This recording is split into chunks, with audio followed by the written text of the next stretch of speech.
યોગીનું હલર અને electric motor ઉપર હાલે છે.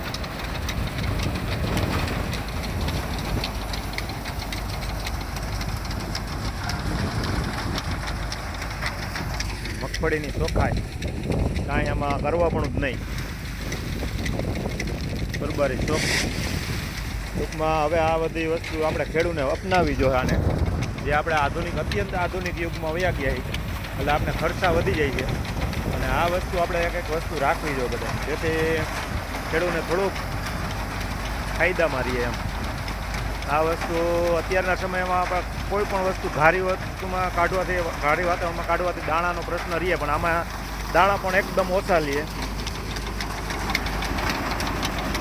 મગફળી પણ એકદમ ચોખ્ખી, દાણો આવે પણ કોક આવે અને ત્રણે ત્રણ વકલ અલગ થઈ જાય. ભૂકાની રસ પણ અલગ થઈ જાય, થોડી ધૂળમાં પણ બધું અલગ અલગ. કાંદાનો પ્રશ્ન હલ હાવ અત્યારે અમે કાંદું નીકળતું જ નથી. થોડોક ઓર અત્યારે ઘાર હાવ બટકતું જ નથી, ભલે છતાં પણ આટલો ઓર લે છે. આમાં મગફળીની કિંમત ઘટી ગઈ કેમ કે નકર ઘણું બધું સારું હતું. આ એકદમ હું 10 દી પહેલાં 5-6 દી પહેલાં આવ્યો હતો ત્યારે લીલવણી એકદમ હતું બધું, પણ આ બધું ઓલું થઈ ગયું હવે.